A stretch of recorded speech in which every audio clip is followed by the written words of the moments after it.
نحمده ونصلي على رسوله الكريم أما بعد فأعوذ بالله من الشيطان الرجيم بسم الله الرحمن الرحيم يا أيها الذين آمنوا اجتنبوا كثيرا من الظن إن بعض الظن إثم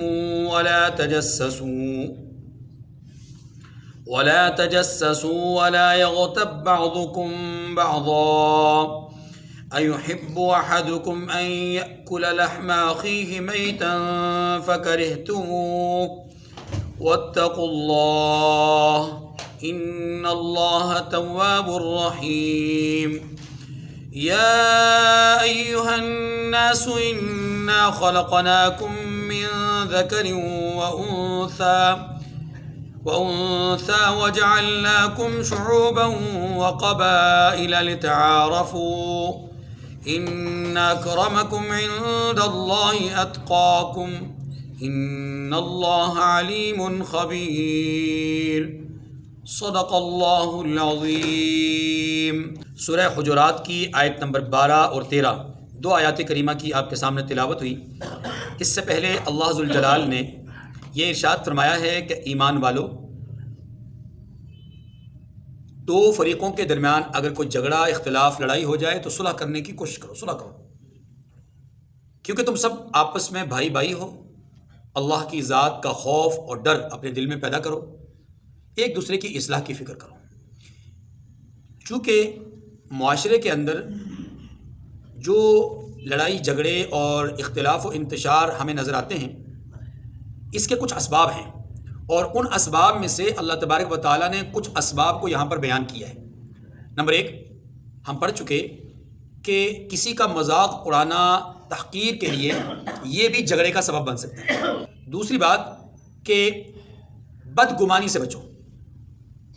نمبر 3 عیب جوئی سے بچو۔ نمبر 4 غیبت سے بچو، اور نمبر 5 تفاخر سے، غرور سے بچو۔ یہ 4 باتیں آج کے اس درس میں، اور ایک بات پہلے ہم پڑھ چکے ہیں۔ پہلے آیت کریمہ کا ترجمہ دیکھ لیں۔ یا ایھا الذین آمنوا اجتنبوا کثیرا من الظن، اے ایمان والو بہت گمان کرنے سے بچو۔ یہاں جس گمان کا ذکر کیا جا رہا ہے وہ کون سا گمان ہے؟ دیکھیے، اس کو سمجھنے سے پہلے آپ یہ سمجھیے کہ انسان جو گمان کرتا ہے، یعنی انسان ذہن میں جو چیزیں، جو خیالات پیدا کرتا ہے، اس گمان کی 4 شرعی حیثیتیں ہیں۔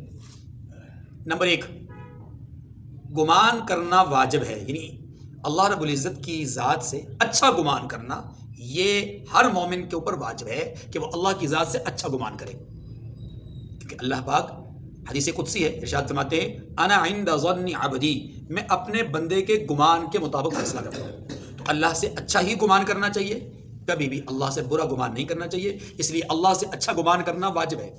نمبر 2 وہ گمان جو کہ ممنوع اور حرام ہے، وہ کیا ہے کہ اللہ کی ذات سے ہی اچھا گمان کرنے کے بجائے برا گمان کرنا، یہ حرام ہے، یہ ممنوع ہے۔ رسول اللہ صلی اللہ علیہ وسلم نے اچھا گمان، نیک گمان کرنے کا تو حکم دیا ہے، لیکن برے گمان سے منع کیا ہے۔ ہم اپنے معاشرے میں دیکھیں تو ہمارے معاشرے میں بہت ساری برائیاں ہیں۔ مثال کے طور پر راستے میں چلتے ہوئے، سفر کے لیے ہم جا رہے ہیں، گھر سے نکلیں، راستے میں چلتے ہوئے کالی سیاہ بلی ہمارا راستہ کاٹ دے تو ہمارے ذہن میں، ہمارے گمان میں ایسی بات ڈال دی گئی ہے کہ جناب اب آپ کے لیے سفر درست نہیں ہے، حالانکہ حدیث میں اس کو منع کیا ہے۔ بد فعلی سے، بد گمانی سے شریعت نے منع کیا ہے۔ تو نمبر 1 اللہ سے اچھا گمان کرنا واجب ہے۔ نمبر 2 اللہ سے برا گمان کرنا حرام ہے، ممنوع ہے۔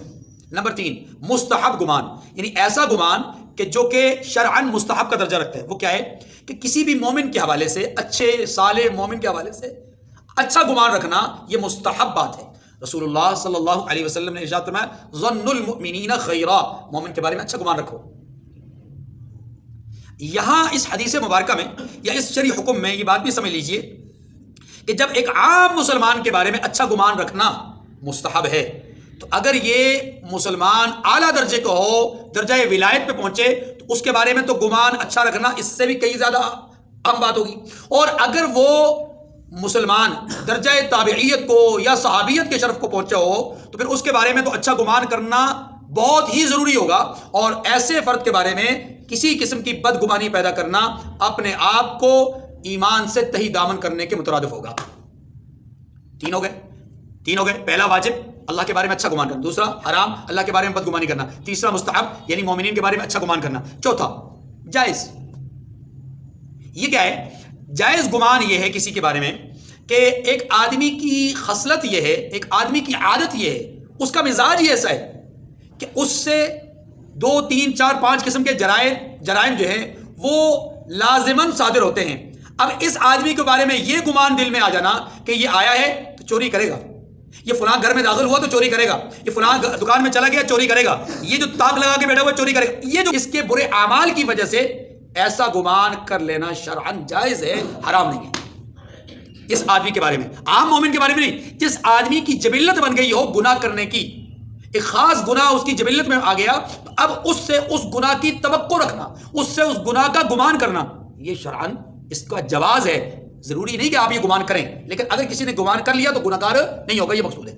قرآن مجید نے سورہ بنی اسرائیل کے اندر ہماری رہنمائی ان الفاظ میں بھی کی ہے، وَلَا تَقْفُ مَا لَيْسَ لَكَ بِهِ عِلْمٌ إِنَّ السَّمْعَ وَالْبَصَرَ وَالْفُؤَادَ كُلُّ أُولَٰئِكَ كَانَ عَنْهُ مَسْئُولًا۔ یہاں بدگمانی سے کی ممانعت کی گئی ہے، مذمت بیان کی گئی ہے کہ دیکھو کسی کے عیب کے پیچھے مت پڑو، کسی کے عیوب تلاش مت کرو، کسی کے بارے میں برا مت سوچو، جس چیز کا آپ کو علم نہیں اس کے پیچھے مت پڑو۔ ان السمع والبصر والفؤاد، اس لیے کہ کان، آنکھیں اور دل، کان عنہ مسئولا، ان کے بارے میں قیامت کے دن پوچھ ہوگی۔ گویا روک دیا گیا اس بات سے کہ کسی کی ٹو میں لگے۔ آمنوا اجتنبوا کثیرا من الظن۔ اچھا یہاں پر یہ بھی سمجھیے کہ یہ جو بدگمانیاں ہیں اس کے نقصانات بھی ہیں، دینی نقصانات بھی ہیں، دنیاوی نقصانات بھی ہیں۔ مثلا کوئی آدمی کسی کے بارے میں بدگمان ہوتا ہے تو یہ بدگمانی پہلا نقصان یہ پیدا کرتی ہے دینی طور پر کہ اگر اس عیب کو، جس کو یہ بیان کر رہا ہے، یہ جس بدگمانی کا اظہار یہ کر رہا ہے، اگر یہ بدگمانی اس آدمی کے سامنے کرے جس کے بارے میں بدگمان ہو رہا ہے تو اس کے دل کو تکلیف ہوگی، دل آزاری ہوگی نا کہ بھائی میرے بارے میں برا سوچ رہا ہے۔ تو اس کی دل آزاری کرنا، کسی مسلمان کی بلا وجہ دل آزاری کرنا، یہ اپنی ذات کے اعتبار سے گناہ کبیرہ ہے۔ ایک تو دینی نقصان یہ ہو گیا، دوسرا دینی نقصان یہ ہے کہ اگر اس نے بدگمانی کی اور اس کو اس نے خود نہیں بتایا اپنی بدگمانی کے بارے میں، لیکن اس کی بدگمانی کا اس کو علم ہو گیا تو پھر بھی اس کو تکلیف ہوگی، اور یہ غیبت کے زمرے میں چلا جاتا ہے، یہ غیبت کے زمرے میں چلا جاتا ہے۔ تیسرا یہ ہے کہ بدگمانی کرنے والا آدمی صرف بدگمانی پر اتفاق کرتا نہیں ہے، بلکہ وہ اس سے آگے ایک جرم کرتا ہے، اور وہ جرم کیا کرتا ہے؟ اس کے عیوب کو تلاش کرتا ہے۔ جب آدمی کسی سے کے متعلق بدگمان ہو جاتا ہے نا تو وہ صرف بدگمانی پر اتفاق نہیں کرتا کہ اسی معاملے میں بدگمان ہو گئی، نہیں، مزید ٹو لگاتا ہے، مزید ٹو میں لگ جاتا ہے، تجسس کرتا ہے، جاسوسی کرتا ہے، اور یہ خود قرآن پاک نے اگلے الفاظ میں اس کو ممنوع قرار دیا ہے کہ یہ کام بھی نہیں کرنا، جاسوسی بھی نہیں کرنی، ٹو بھی نہیں لگانی۔ نمبر 4، بدگمان آدمی وہ حسد کے مرض میں مبتلا ہوتا ہے، حسد کے مرض میں مبتلا ہوتا ہے۔ اسی لیے قرآن پاک نے کہا ہے یا ایھا الذین آمنوا اجتنبوا کثیرا من الظن، اے ایمان والو تم بہت سے بدگمانیوں سے بچو۔ تو یہ 4 دینی اس کے اندر بیماریاں پیدا ہوتی ہیں، دل آزاری، غیبت، اسی طریقے سے حسد، یا اس پر اکتفا نہ کرنا بلکہ تجسس اور جاسوسی کی طرف جانا۔ 2 ایسی بیماریاں ہیں کہ جو دنیاوی اعتبار سے ہیں، بدگمانی سے 2 بڑی خرابیاں دنیاوی اعتبار سے پیدا ہوتی ہیں۔ ایک یہ کہ بدگمان آدمی بدگمانی جب کرتا ہے تو اس سے خلفشار، نزاع، جھگڑے پیدا ہوتے ہیں، دشمنیاں پیدا ہوتی ہیں، اور دوسرا یہ کہ یہ آدمی خود دل کے مرض میں مبتلا ہوتا ہے یا امراض میں مبتلا ہوتا ہے، اور فالج وغیرہ کا اس کے اوپر اٹیک ہوتا ہے، اس لیے کہ یہ سوچتا ہی رہتا ہے نا، برائی سوچتا رہتا ہے۔ جب برائی سوچتا رہتا ہے دل کے اندر، جب برائی اور عیوب پیدا ہوتے جائیں گے تو دل کے اندر کیا ہوگا؟ بیماریاں پیدا ہوں گی۔ اس لیے اللہ تعالیٰ نے بڑی شدت کے ساتھ اصلاح معاشرہ کے لیے، افتراق اور انتشار سے بچانے کے لیے، اصلاح کے لیے، لڑائی جھگڑے سے بچنے کے لیے، اتحاد اور اتفاق پیدا کرنے کے لیے جو دوسرا ضابطہ بیان، پہلا کیا تھا کہ ایک دوسرے کا تحقیر کے لیے مذاق مت اڑاؤ، اور دوسرا یہ ہے کہ ایک دوسرے کے حوالے سے بدگمانیاں نہ پیدا کرو۔ آج معاشرے کے اندر بہت ساری لڑائیوں اور جھگڑوں کے اسباب میں سے یہ 2 بڑے اسباب موجود ہیں۔ دوستوں میں عام طور پہ حقارت کے لیے مذاق لڑائی جھگڑے کا سبب بنتا ہے، رشتوں میں عام طور پہ بدگمانیاں رشتوں کو کیا کرتی ہیں؟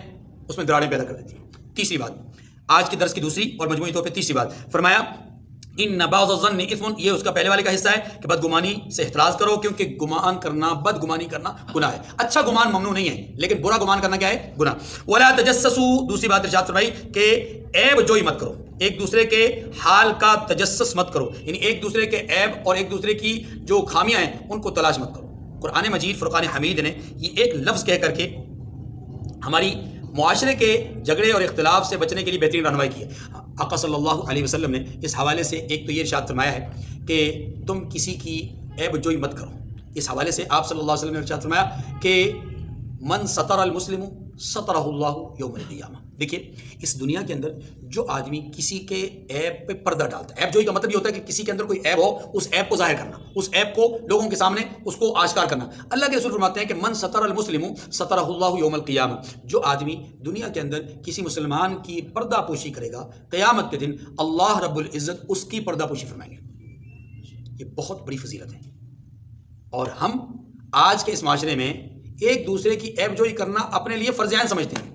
اس میں یہ سمجھ لیجئے ضرور کہ عیب جوئی کرنا یعنی کسی کے پردے کو، کسی کے عیب کو ظاہر کرنا، اس میں کچھ صورتیں ہیں۔ نمبر ایک، بعض وہ لوگ ہوتے ہیں کہ جن کے عیوب ایسے ہوتے ہیں کہ ان کو آشکار کرنا لازم ہوتا ہے۔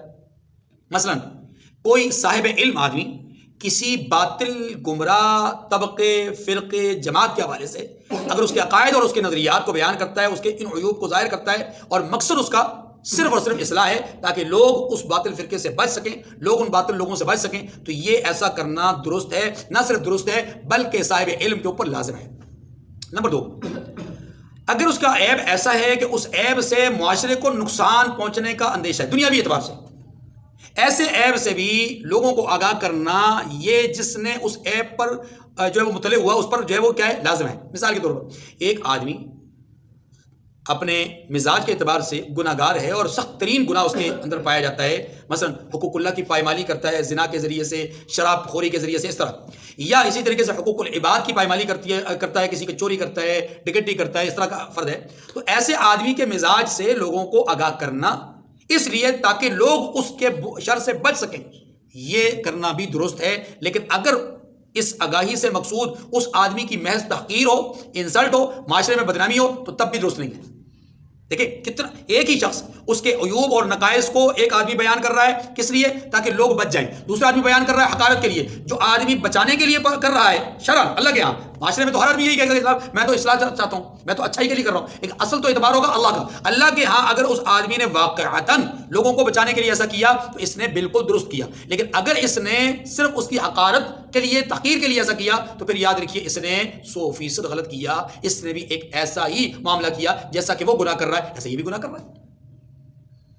تیسری صورت یہ ہے کہ کسی آدمی کا کوئی ایسا عیب ہو کہ اس عیب کو بیان کیے بغیر مسئلے کی وضاحت نہ ہوتی ہو۔ مثال کے طور پر کوئی آدمی کسی صاحب علم کے پاس، کسی مفتی کے پاس، کسی عالم کے پاس آتا ہے اور آ کر ایک مسئلہ پوچھنا چاہتا ہے، اور اس مسئلے میں صاحب حال کے حال کو بیان کرتا ہے، اس کے عیب کو بیان کرتا ہے تاکہ مسئلے کی نقاہت ہو، مسئلے کی پوری طرح جو ہے وہ تنقیح ہو۔ ایسی صورت میں یاد رکھیے کہ اس آدمی کا اس صاحب عیب کے عیب کو ظاہر کرنا شرعاً جائز ہے، اس میں کوئی حرج نہیں۔ ہاں افضل یہی تھا کہ ایک اجمالی انداز میں بات کرتا، لیکن اگر اس نے عیب ظاہر کر کے مسئلہ پوچھا ہے تو تب بھی کوئی حرج نہیں ہے۔ کسی کے عیب کو ظاہر کرنا یہ بذات خود بلا وجہ تحقیر کے لیے، انسلٹ کے لیے، ذلت کے لیے، یہ بذات خود ایک جرم ہے، بذات خود ایک گناہ۔ ایک دوسری بات علماء نے یہ بھی لکھی ہے کہ جو آدمی کسی کے عیب کو ظاہر کرنے کا اس طرح کا عادی بن جاتا ہے، بلا وجہ بغیر اصلاح کے عیب کو ظاہر کرنے کا عادی بن جاتا ہے، اللہ رب العزت اس آدمی کو خود کسی نہ کسی عیب میں مبتلا کر دیتے ہیں۔ ولا تجسسوا، اور ایک دوسرے کے حال کا تجسس مت کرو۔ ولا یغتب بعضکم بعضا، اور نہ کوئی کسی کی غیبت کرے۔ اللہ کے رسول صلی اللہ علیہ وسلم نے غیبت کے متعلق ایک سوال کیا کہ تم جانتے ہو کہ غیبت کیا ہوتی ہے؟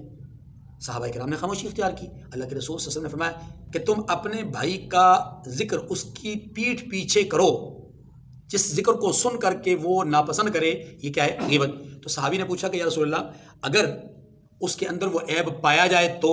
آپ صلی اللہ علیہ وسلم نے فرمایا اگر عیب پایا جائے تو غیبت ہے، اگر عیب نہ پایا جائے تو تہمت ہے۔ جو عیب آپ اس کی پیٹھ پیچھے، جو بات اس کے پیٹھ پیچھے غیر موجودگی میں ذکر کر رہے ہیں، اگر وہ پایا جائے تو پھر تو غیبت ہے، اور اگر وہ عیب پایا ہی نہیں جاتا اور آپ اس کی پیٹھ پیچھے ذکر کر رہے ہیں تو یہ تو کیا ہوا؟ تہمت ہو گئی۔ اور یاد رکھیے تہمت غیبت سے بھی بڑا جرم ہے۔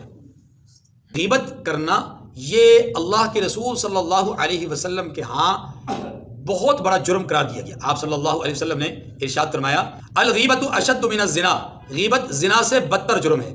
اللہ کے رسول صلی اللہ علیہ وسلم نے اس جرم کو جسے زنا سے بدتر کہا ہے، اس سے اندازہ کر لیں کہ یہ کتنا بڑا جرم ہے۔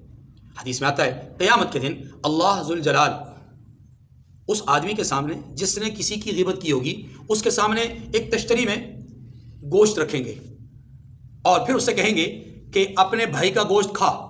وہ کہے گا یا اللہ بھائی کا گوشت، فرمایا جو دنیا میں تو نے غیبت کی تھی وہ غیبت کرنا ایسے ہی تھی جیسے کہ گوشت کھانا۔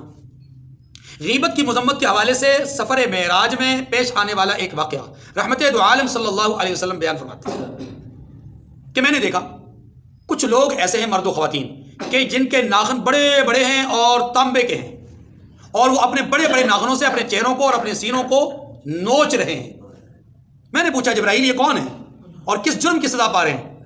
تو جبرائیل امین نے عرض کی کہ یا رسول اللہ یہ وہ لوگ ہیں جو دوسروں کے عیوب کو ان کی پیٹھ پیچھے بیان کرتے ہیں، یعنی غیبت کرتے ہیں۔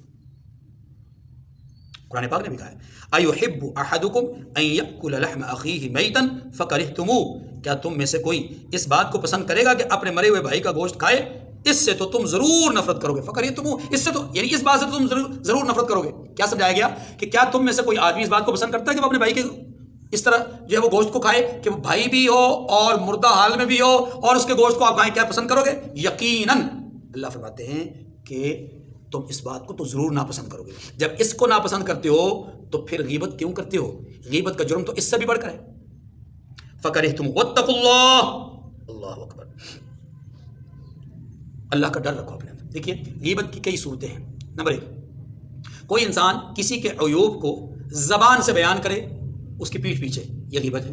غیبت کی ایک صورت یہ ہے۔ غیبت کی دوسری صورت یہ ہے کہ زبان سے اس کے حوالے سے نقائص اور عیوب کو بیان نہیں کر رہا بلکہ اس کا تذکرہ نقل و حرکت سے کر رہا ہے، اس کی نقالی کر کے، اس کے حوالے سے شکلیں بنا کر کے، ایسی نقل کہ وہ موجود نہیں اور اس کی غیر موجودگی میں اس کی نقل اتار کر کے اس کے حوالے سے تحقیر آمیز صورت پیدا کر رہا ہے، تو یہ بھی غیبت ہے۔ بڑی معذرت کے ساتھ ہمارے بہت سارے پروگراموں میں ڈمی قسم کی شخصیات بنائی جاتی ہیں، سیاسی شخصیات کو کسی کو کوئی کسی کو کوئی کسی کو، یہ جو سیاسی طور پر یا فنی طور پر لوگ کہتے ہیں جی میں فن کے لیے نہیں ہے۔ آپ اگر کسی بھی شخصیت کی، چاہے وہ معروف ہو یا غیر معروف، اس شخصیت کی نقالی کریں گے اور نقالی کرنے کا مقصود ہی لوگوں کو ہنسانا ہو، نقالی کرنے کا مقصود ہی اس آدمی کے عیوب کو ظاہر کرنا ہو، نقالی کرنے کا مقصود ہی اس کی تحقیر اور ذلت ہو، تو یاد رکھیے یہ بھی غیبت ہے، یہ بھی غیبت ہے۔ اور غیبت کی صورت ہے، دو صورتیں ہو گئی، ایک زبان سے، دوسرا اپنی نقل و حرکت سے۔ اچھا جی یہ بھی سمجھ لیجئے کہ جس طرح زندوں کی غیبت ہوتی ہے اسی طرح کسی مرے ہوئے آدمی کے عیب کو ظاہر کرنا، کسی مرے ہوئے آدمی کا ذکر اس طرح برائی سے کرنا، یہ بھی غیبت ہے۔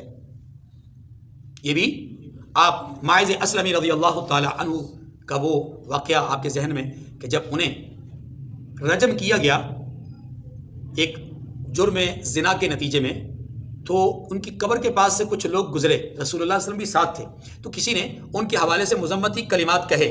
آپ صلی اللہ علیہ وسلم نے تب تو خاموشی اختیار کی، کچھ فاصلے پر پہنچ کر کے آپ صلی اللہ علیہ وسلم نے ایک مردہ جانور دیکھا، گدھا، بدبودار تھا۔ اب اس شخص کو بلایا اور اس سے کہا کہ اس جانور کا گوشت کھاؤ۔ اس نے عرض کی یا رسول اللہ گدھا، مردہ، بدبودار، اور آپ اس کے گوشت کو کھانے کا حکم فرما رہے ہیں؟ اللہ کے رسول نے فرمایا وہ جو تم نے ماعز کی قبر کے بعد جملے کہے ہیں وہ جملے اس کو جانور کے گوشت کھانے سے زیادہ بدترین ہیں۔ یہاں اس حدیث مبارکہ میں پہلی بات تو یہ معلوم ہو رہی ہے کہ صرف زندوں کی غیبت نہیں ہوتی، جو دنیا سے چلے جائیں ان کے متعلق بھی برے کلمات کہنا، برے الفاظ کہنا، یہ کیا ہے؟ غیبت ہے۔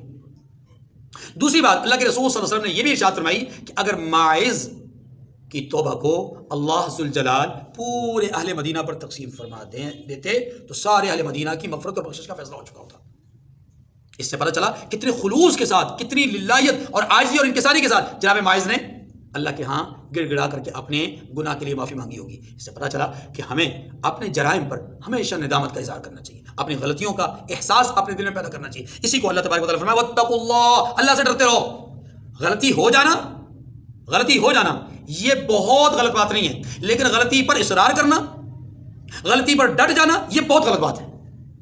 کسی سے کوئی غلطی ہو گئی تو معافی کے امکانات ہوتے ہیں، اللہ سے عاجزی اور انکساری کے ساتھ معافی مانگے تو صحیح، لیکن اگر کوئی آدمی معافی نہیں مانگتا تو یاد رکھیے یہ آدمی اپنے گناہ پر اصرار کر رہا ہے یا گناہ پر ڈٹ رہا ہے، اور اللہ کو یہ حالت پسند نہیں۔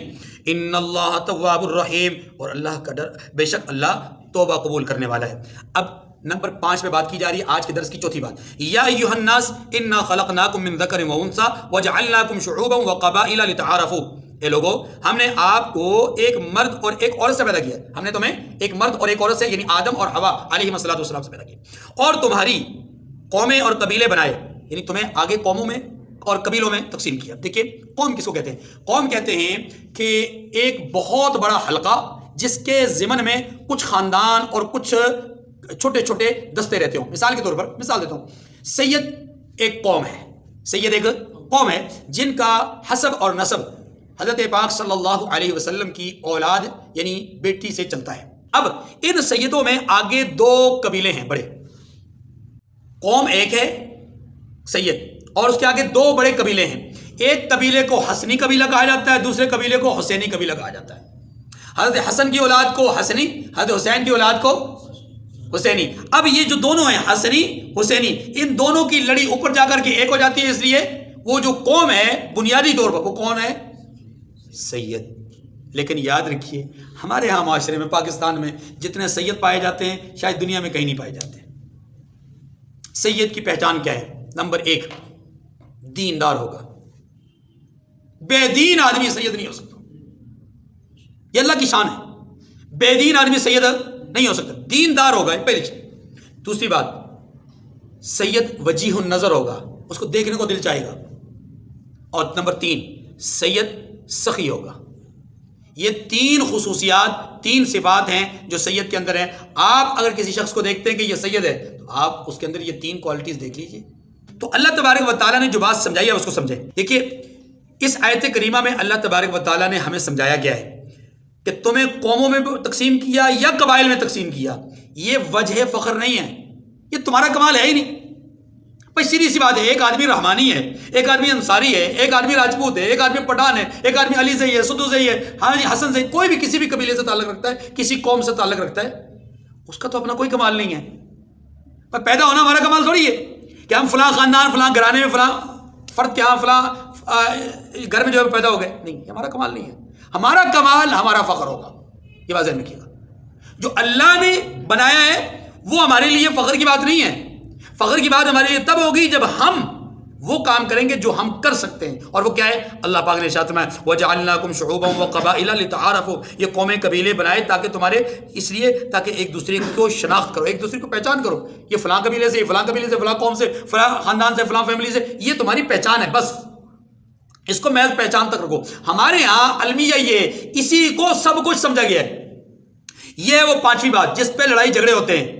لوگوں نے قوموں کو فخر کا ذریعہ بنا لیا، میں فلاں قوم سے، میں فلاں خاندان سے، میں فلاں قبیلے سے، اور وہ فلاں قبیلے سے، فلاں خاندان سے، اور رشتہ اگر کوئی مانگنے جاتا ہے تو اس کو تیوری چڑھا کر کے دیکھتے ہیں کہ جناب تو فلاں قبیلے سے، خاندان سے، اور ہم فلاں قبیلے اور خاندان سے، تمہارا اور ہمارا جوڑ ہی کیا ہے؟ جوڑ ہے، وہ جوڑ کیا ہے کہ ہم سب ایک ماں ایک باپ کی اولاد میں سے ہیں۔ اللہ فرماتے ہیں ان اکرمکم عند اللہ اتقاکم، اللہ کے نزدیک تم میں زیادہ عزت والا وہ ہے جو زیادہ پرہیزگار ہے۔ قبیلوں سے، قوموں سے عزتیں نہیں بنتی، عزت بنتی کس سے؟ تقوی سے، عزت بنتی اللہ کے خوف کو دل میں بسانے سے، عزت بنتی ہے دین کی تابعداری کرنے سے۔ ان اللہ علیم خبیر، بے شک اللہ سب کچھ جاننے والا ہے، تمہاری حیثیتیں جانتا ہے۔ تم اپنے بارے میں فخر مت کرو، غرور مت کرو، تم کیا ہو اللہ بہتر جانتا ہے۔ اس لیے یہاں پر بھی کہا گیا اللہ بہتر جانتے ہیں اور اللہ خبر رکھتے ہیں۔ اللہ تعالیٰ مجھے اور آپ کو سمجھنے کی توفیق نصیب فرمائے۔ وآخر دعوانا ان الحمد للہ رب العالمین۔